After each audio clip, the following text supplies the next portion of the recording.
If you're anything like me, you are craving a brand new Tesla. Now, one thing that everybody's eyes are on right now is the $7,500 EV tax rebate incentive going away in a couple of months. So does it make sense to jump and make a move now while you can save that massive amount of money and buy a new car? Or does it make sense to wait? I can tell you for a fact that every time you buy something new and expensive, you're always anxious and uneasy when a new model after that comes out.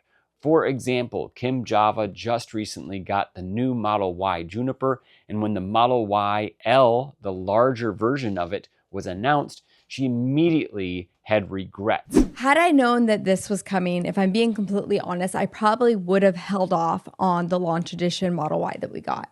There are a lot of people who go through this. Andy Slye, he got a Model 3 Highland and then ended up selling that for a Model Y Juniper when that came out. We are in my 2025 Tesla Model 3. It's only 4 months old, but unfortunately, I am listing this for sale. I'm not happy about it. Now, this video is not a justification to wait to be able to get a new car. If you want a new car and it makes you truly happy and that is what's most important to you, then by all means, don't hesitate. Go out there and buy a new car. Housing should cost under 28% of your gross income, maybe a little bit more if you're in a very high cost of living area. And total debt, including your car loan, should stay under 36% of gross. If you are already overextended, my suggestion is hold on to your current car for as long as possible. Don't upgrade, don't swap it out, ride it out for as long as possible, or get a much cheaper car if you absolutely have to. Now, not everybody's financial situation is the same, and by no means am I a financial expert. I'll leave that up to people like Susie Orman and Dave Ramsey and many others. There are a lot of articles out there that talk about the 50-30-20 rule, which is that 50% of your income should be spent on necessities, 30% should be spent on wants, and 20% put into savings. There's also a rule of thumb, generally speaking, that no more than 10 to 20% of your post-tax income should be spent on a car payment. So let's say you stretch that to 20% and you make $5,000 a month. That means no more than $1,000 should be spent on a monthly car payment. If you can get away with no car payment at all, that is great. But keep in mind that 20% down payment on a brand new vehicle will really set the bar to be able to lower the monthly payment. Another key point that I believe Dave Ramsey has is that all of your vehicles added up should not be worth more than half of your annual income. It's really important to note that. One thing to consider is that whenever you get a brand new car, I don't care what model or make it is, you're always going to have it depreciate in value. So you have to keep that in mind. Look at the total cost of ownership of owning a car throughout its entire lifespan. How long do you think it's going to last? What to know before you buy any vehicle. Before you even step foot in a dealership, you need to go beyond thinking, can I afford the monthly payment? In fact, everybody say it out loud with me. Can I afford the monthly payment? And then go like this to yourself. You're never gonna say that phrase again. It's never gonna come out of your freaking mouth. That phrase comes from people who do not know anything about money. Can I afford the monthly payment? How much am I gonna pay on the monthly payment? We are not gonna use the phrase monthly payment ever again. Look, I have a nice little beautiful notepad from Japan. When I bought this, I did not think about monthly payment. I also have an iPhone. When I bought that, I did not think about monthly payment. I think about TCO, total cost of ownership. You also have to take into account the factors that mean something to you, that are worth money to you. It's not on paper how much it's worth, but for you, it does equate to money. It should. Time equals money. Think about going to get your oil changed. Think about going for emissions checks, changing your brakes, doing all the maintenance that a normal gas car needs, like stopping to get gas regularly every single week while you're out and about. All of these things go away with an electric car, and that is valuable. That's worth your time. This is a major financial decision. We want to use math and numbers and then factor in some of the non-financial costs when it comes to buy a vehicle. So keep those in mind when you're looking at electric cars. In my case, I'm considering waiting for AI5. But now, as I mentioned before, we're hearing about the Model YL. We're also hearing about the new compact car that's low cost, supposedly, hopefully around $35,000 or less. And then I believe the Model 3 will be getting a refresh at some point as well. So there's a lot to look forward to, but for me as a die-hard full self-driving maniac, a tech geek, if you will, I am going to wait for AI5 to come out, even though Elon Musk mentioned in the last earnings call that it will be coming out in 2026. And then AI5 hopefully be in volume production around the end of next year. Originally, it was supposed to be coming this year in 2025, but they are delayed by a year.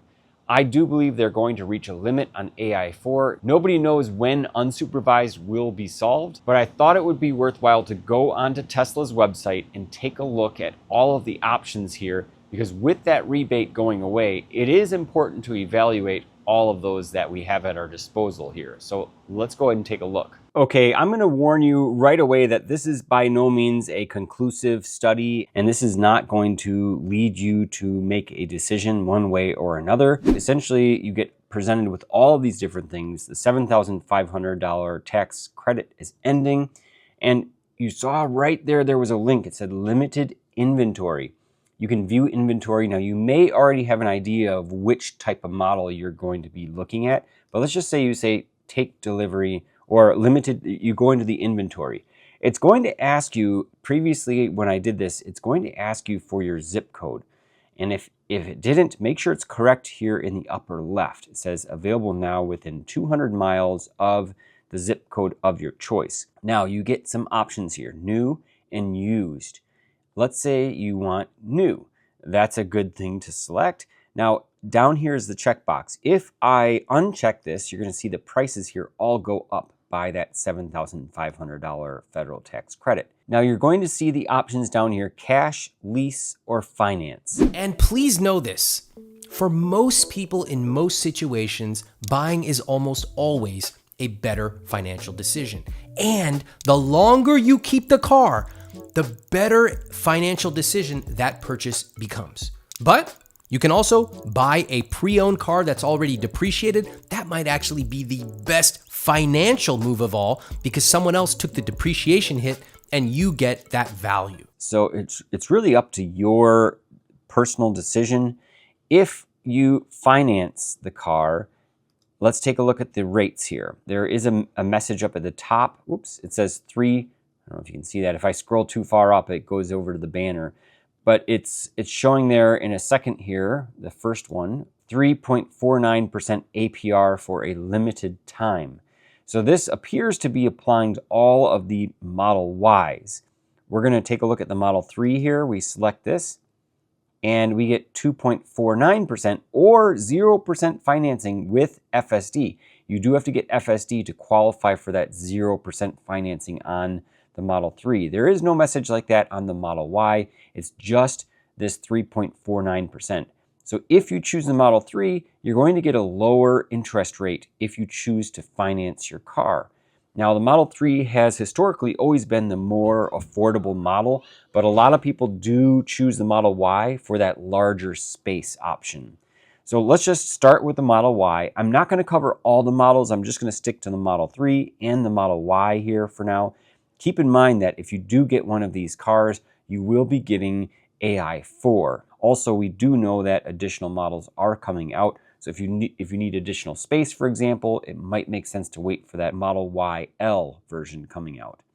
So let's take a look at the Y. If we choose to finance it and we want, let's just take that rule of thumb. Let's say we make $5,000 post-tax in a month, and we want to keep it to $1,000 max. I think this range right here is pretty good. 600 to 850. That satisfies a vast majority of people. I am, like I said, never a fan of financing something unless you can make money in the market with that rate that you're financing. So let's just say, for example, up here it was saying earlier 3.49%. If you feel that your money can make more than 3.49% in a year by having it invested in the stock market, for example, then it may make sense to finance your car. But let's just say that you buy your car flat out and you plan to keep it for a very long time. Like, for example, I've had my Model 3 now for 7 years and I plan to keep it for another 7+ years. Then perhaps paying in cash, it makes sense for you. Really depends on the situation. Now, you do have to obviously have that available at your disposal. Leasing makes sense, I believe, in the case that you have a company and you can write off that lease. Now, keep in mind, you're still paying the money, but you can write off the taxes on that, and that in some cases makes sense. I have never really looked into leasing vehicles. I'm not an expert with leasing. Now, let's talk about when it is best to lease or buy. If you want the newest safety features, the newest tech every year, fine. If you hate surprise repairs and you want to stay under warranty, you might want to lease. If you drive fewer than 12,000 to 15,000 miles per year, or you value convenience, you don't have to deal with selling your car in a few years. Or finally, you're a business owner using the vehicle for business purposes, or you're wealthy enough to say, I don't care. I'm just going to pay for a highly depreciating asset because I like new car smell. So let's stick here to 600 to 850, and let's come down and take a look at the options. So straight away, it's giving us, I think, all of these options since we haven't applied any filters. And I like seeing these long range cars up front at the top. These are what's important to me. Now you get two options. You get the all-wheel drive or the rear-wheel drive options. Typically the rear-wheel drive gives you even more range. So I like to stick with that. Let's just see how that affects the price. So it's going to start here. The filters, it looks like, let's just take a look. 37,490, 38,000. Yes, this is exactly how I remember it. It starts with the lowest cost version and then goes up from there. So 37,500. That is not bad. Now, once that tax rebate goes away, don't be fooled. These are games that Tesla is playing with us. And it is really hard to grasp that. And it's going to be for a period of time. So Tesla's going to milk the fact that this tax is ending. It's that whole thing of fear of missing out. Like, oh no. And more than fear of missing out is fear, uncertainty, doubt. That you're just like, oh no, like the world's going to end here and I'm going to have to pay $7,500 more for a car. So how will the ending of the tax credit in September affect the values of Teslas? Well, the last time that the federal tax credit was removed, it's happened before, well, Tesla simply lowered their prices to almost match what the tax credit was saving buyers. However, I don't expect that much of a drastic price cut from Tesla this time around. I think they'll lower prices just enough to beat out the competition's prices, but probably not $7,500 worth. That could be true for a short period of time, but I am fully confident that Tesla is going to be able to adapt to that and be able to reduce the price and meet owners halfway. So don't really use this as the sole reason to jump to buy a new car is what I'm trying to say here. So $37,500. That, again, keep in mind, all these prices include that $7,500 rebate as it stands right now. Now, that's not a bad price. That is really not a bad price at all for what you get. I mean, this is a nice car. Look at this, 357 miles of range. That is huge. So this is the rear-wheel drive, and this would be my favorite car to choose. So I'm going to really stick to this as the main option to consider, and then I'm going to take a look at the Model 3 and compare that one and the price there. But let's just remember that for a second, $37,500 for the rear-wheel drive long-range car. 19-inch wheels, that's typically what you want as well. The smaller the diameter of the wheels, the further you can drive your vehicle.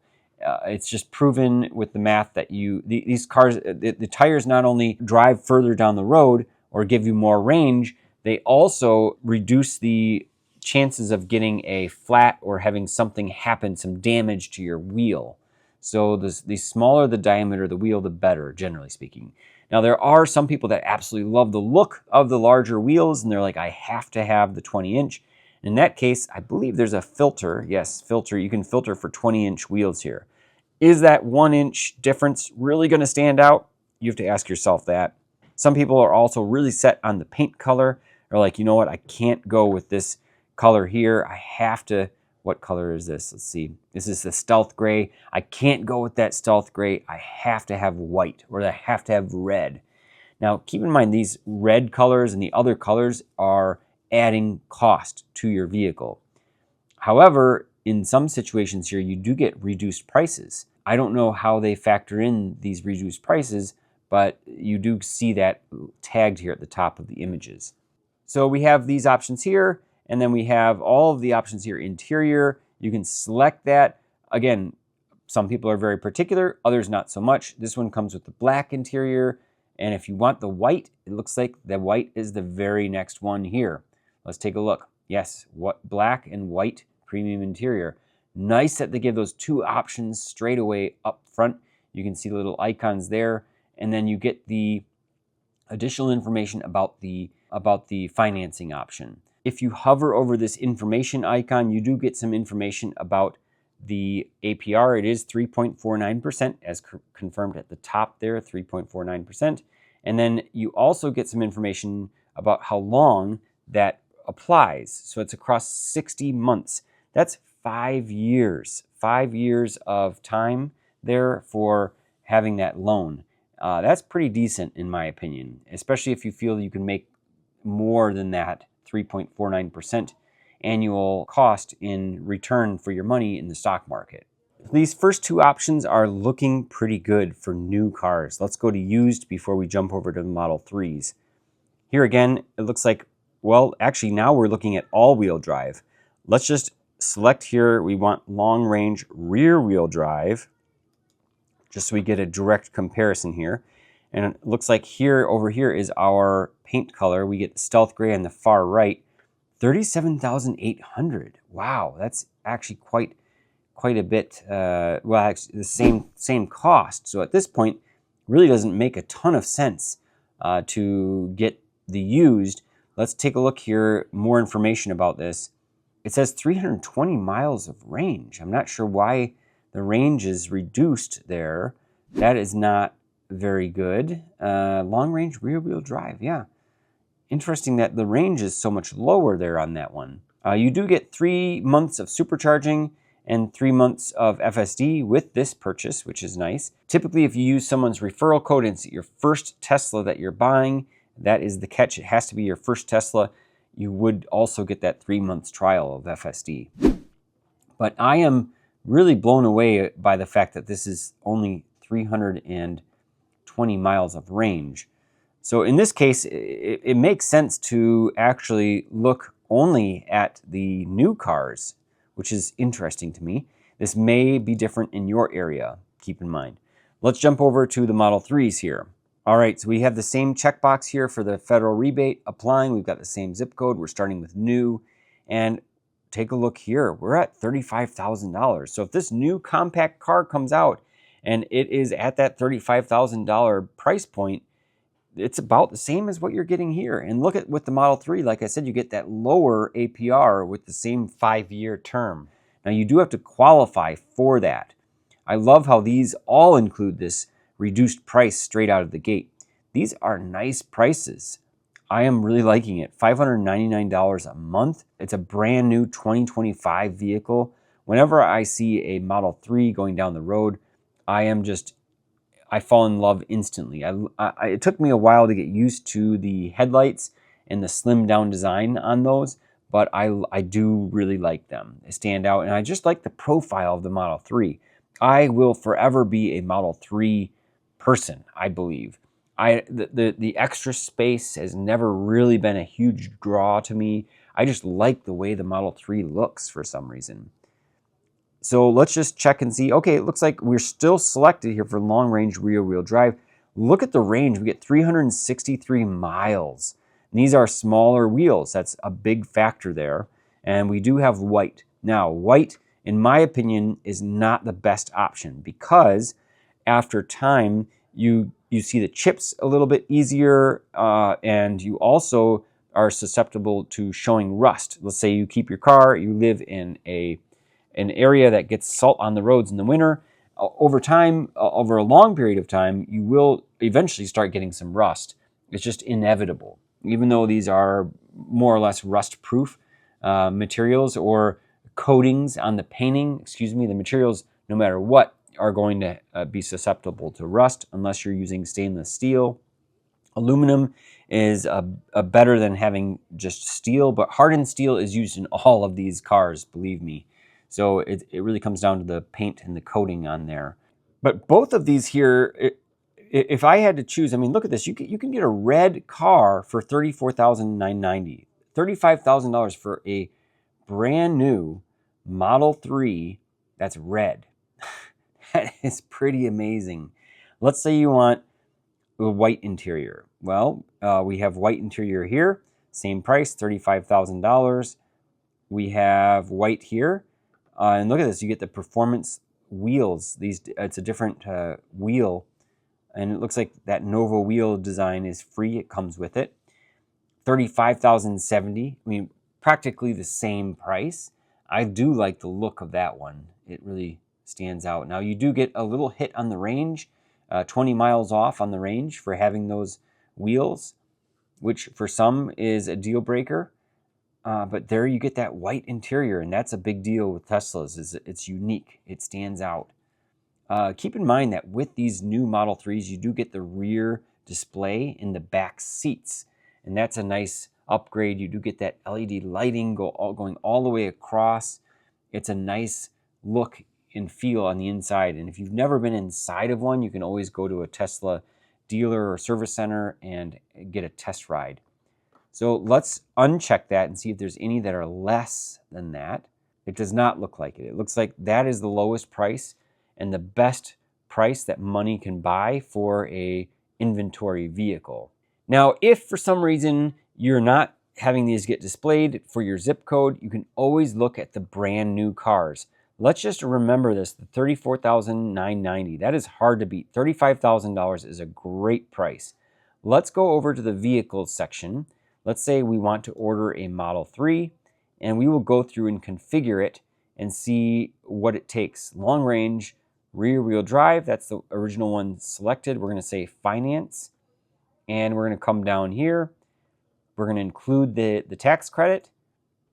I never like to include the gas savings because that's kind of a gimmick in my opinion. You can edit the savings, by the way, and get this pop-up. We're just going to keep it here with this 60 months with 2.49%, which I love. And we do get the 0% APR if you get FSD with this car. We're not going to add that in, but I do love that option. And personally, if I was getting a brand new car like this, I would add FSD on. And that's because I can't go without FSD. Once you use FSD, it's really hard to go back. We're going to keep the stealth gray. We're going to come down 18-inch wheels. We'll leave those on there. Black interior. White, it is an extra $1,000 adder. We're just going to keep it as low as we possibly can. Looks like we're still getting $599 a month here, which is really great. Let's come down here. Typically, you're going to want one of these. I'm just going to throw in the mobile charger, accessories.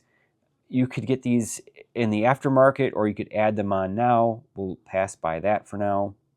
Here we go. If we select show pricing details, you can pull it down, and it looks like the price here is $36,630. So we're only $1,000, $2,000. If you round up, we're only $2,000 off compared to the inventory. So not a huge difference, to be honest with you. Take a look here. It did go up. We had that original $599 a month. Oh, that's after the federal tax credit. So the federal tax credit is a big deal for that. But again, I wouldn't really hang your hat on that one as the primary reason to jumping to get a new car. So at the end of the day, is it worth it to get a brand new Tesla in July 2025 before the federal tax rebate of $7,500 expires? You have to ask yourself that question. I can't answer it for you. Just keep in mind that if you can and will be able to afford a brand new car again when AI5 comes out, if that's important to you, then by all means, go for it. However, if you're willing to sit and wait another year, I actually asked my wife this question. I said, does it make sense? Because I was really testing her. Should we get a new car? I mean, it's not that big of a deal. We have some referral credits we have to use, and I don't really need a bunch of accessories, but I also don't need a new car. But I still tested her, and she was like, well, can't we wait? And I said, well, no, we got to wait a whole year because it's not the new hardware, and she knows something about the hardware that I'm waiting for. I told her the new hardware is coming at the end of 2026. She's like, oh, it's just a year away. So even she said that. Now that I was kind of blown away by that because she has a 2008 Toyota Sienna, and it is very, very long in the tooth. Granted, it only has like 60,000 miles on it. It drives great. We just got a new oil change put in. We really don't have any issues with that car. It gives a lot of space for my kid. She drives our kids around all the time in that car. However, it would be nice if she had a new car. Of course, it would be nice. Everybody likes a new car, right? You do have to ask yourself again, though, if you really need it. And you also have to evaluate your immediate future situation. In my case, I have 3 kids that have to go to college very soon. Not that that's an excuse, but I'm a very frugal person. I'm going to say that straight away. And anybody that knows me knows that fact about me. It's gotten me this far in life, and I have a single family income. I'm the only one making money for my family of 5, and it is hard. I'll admit. We save. We try to save as much money as we can, but we spend a lot of money too, and it's hard to save the amount that I want to save. And every time I save enough, I put it into investments. And the question I have to ask myself is it worth it to put that money into investments that are going to appreciate in value? Or is it worth it to put it into a car that provides temporary satisfaction that's going to depreciate in value? And for me, the answer is obvious. But again, I'm not speaking for everybody else. You have to make that decision on your own. Sorry this was so long-winded, but I hope you got some value out of this video. Thanks for watching and have a great day.